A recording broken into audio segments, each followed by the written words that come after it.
పట్టుపట్టారంటే అనుకున్నది సాధించేంత వరకు వదలరు. మగవారితో పోలిస్తే మేమేం తక్కువ కాదంటూ అన్ని రంగాల్లో ముందుకు దూసుకెళ్తున్నారు నేటి తరం అమ్మాయిలు. స్టడీస్, ఎంటర్టైన్మెంట్, స్పోర్ట్స్ ఇలా ఏ రంగంలో అయినా తమకు తామే సాటని నిరూపిస్తున్నారు. క్రీడా రంగంలో మన రాష్ట్రంలో మహిళలకు కొదవే లేదు. అందుబాటులో ఉన్న అరకొర వస్తువుల్లో ప్రాక్టీస్ చేస్తూ అంతర్జాతీయ స్థాయిలో సత్తా చాటుతున్న తెలంగాణ మహిళా క్రీడామణులు.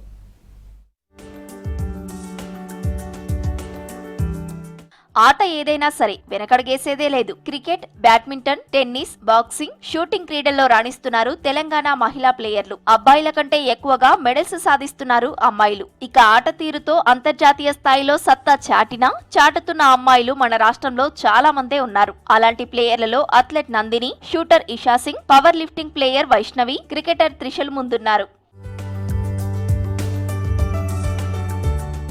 వరంగల్ జిల్లా కల్లెడ గ్రామానికి చెందిన జీవాంజీ దీప్తి 4 ఏళ్ల వయసులోనే ఆటలపై ఇష్టం పెంచుకుంది. వైకల్యాన్ని వెనక్కి నెట్టి ముందుకు పరిగెత్తుతోంది. ఇటీవల జరిగిన పారా ఆసియా గేమ్స్ లో అదరగొట్టింది. నాగపురి రమేష్ చొరవతో sports authority of India coaching centre లో చేరింది దీప్తి. మరింత శిక్షణ తీసుకున్న దీప్తి 400, 200 మీటర్ల పరుగు పందెంలో ఎన్నో మెడల్స్ సాధించింది. ఇప్పటి వరకు జాతీయ స్థాయిలో బ్రౌంజ్, సిల్వర్, గోల్డ్ మెడల్స్ సాధించగా అంతర్జాతీయ స్థాయిలో బ్రౌంజ్, 3 సిల్వర్, 4 గోల్డ్ మెడల్స్ సాధించింది. మహిళల 400 మీటర్ల పరుగు పందెంలో ఆసియా క్రీడలు, పారా ఆసియా గేమ్స్ లో రికార్డులను బద్దలు కొట్టింది.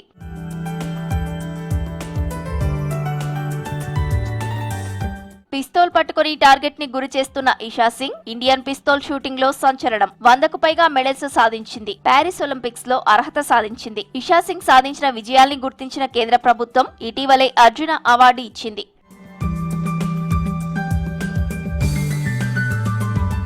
బాక్సింగ్ లో నిజామాబాద్ అమ్మాయి నిఖత్ జరీన్ తన పంచులతో ప్రత్యర్థుల్ని హడలెత్తిస్తోంది. ఫుట్బాల్ లో సౌమ్య, బ్యాడ్మింటన్ లో గాయత్రి తక్కువ టైంలోనే జాతీయ, అంతర్జాతీయ స్థాయిలో రాణించారు. అందరి మన్ననలు పొందుతున్న భద్రాచలానికి చెందిన గొంగడి త్రిష, రామంతపూర్ కు చెందిన ధృతి ఉమెన్స్ క్రికెట్ వరల్డ్ కప్ లో కీలక పాత్ర పోషించారు. మహిళలు అన్ని రంగాల్లో రాణిస్తూ రాష్ట్రానికి, దేశానికి పేరు తీసుకొస్తున్నారు. వారికి అవార్డులతో పాటు ఆర్థికంగా సహాయం అందిస్తున్నాయి కేంద్ర, రాష్ట్ర ప్రభుత్వాలు.